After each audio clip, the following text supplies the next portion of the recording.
Snowshoes is a company that manufactures snowshoes out of plastic, wood, and aluminum. My father bought a bankrupt company from Antoine Gros-Louis. He revived the business and grew it to where we are today, exporting everywhere in North America and sometimes around the world. We started out at our home. Manufacturing was done in our neighbor's shed. Shipping and receiving was done right from the basement of our house. The office was at our house, and the warehouse was in the basement. And that is how we started working in the snowshoe business. After 5 years in business, sales were approximately at 35 to 40,000 pairs of wooden snowshoes per year. Today, GV Snowshoes' annual revenue is between 3 and 4 million. I would say that we are the third largest snowshoe company in the world.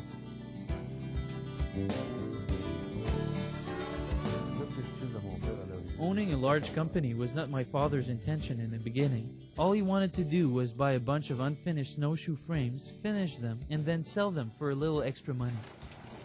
When we started running out of space at our house, we rented Antoine Gros-Louis' factory.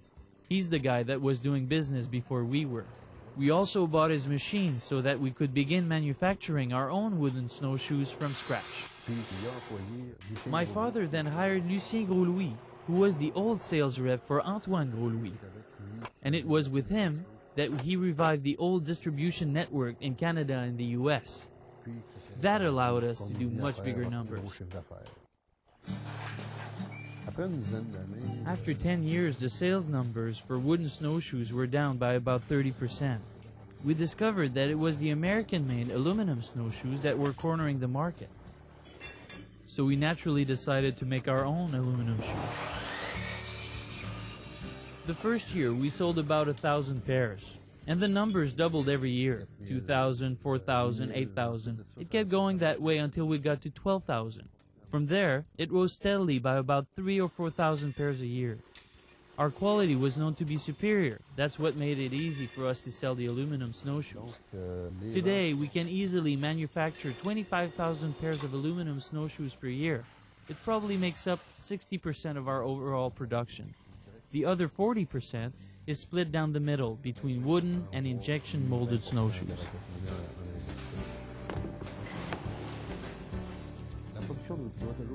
Production should always support the sales that went on during the previous year. If you can sell 40,000 pairs of snowshoes, you need to be able to manufacture 40,000 pairs of snowshoes. The expansion of GV Snowshoes wasn't actually hard in the sense that it was necessary. We had a very hungry market to satisfy.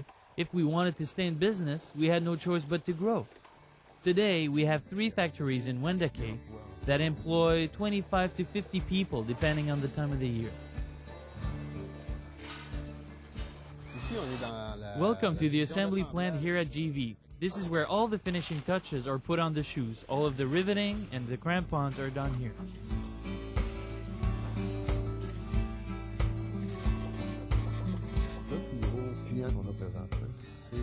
Our biggest client right now is Camilla in the US, to whom we sell 8,000 pairs of aluminum shoes a year. They're an enormous client. That contract really helped us push along the expansion of the business.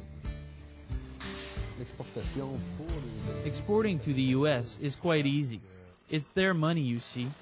It's worth more than ours, so our production costs are lower and our product arrives down there at a cost that the local companies can't compete with.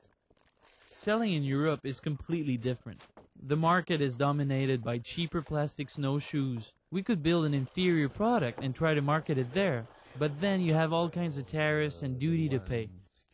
Not to mention transport costs. It's just not worth it.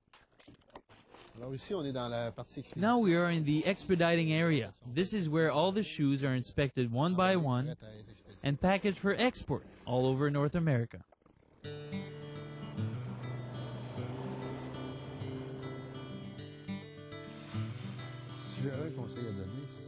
If you want my advice, I would say to start as small as possible and grow only when the need warrants it.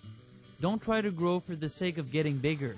You may find yourself too big for your own good and end up bankrupt. We are always investing in new innovations here. It's one of the ways that we grow. We are one of the companies that innovate the most in the snowshoe business. We want to continue growing, but not too fast, as production might suffer from it. But yeah, I would say that more growth is definitely in our future. We want to evolve.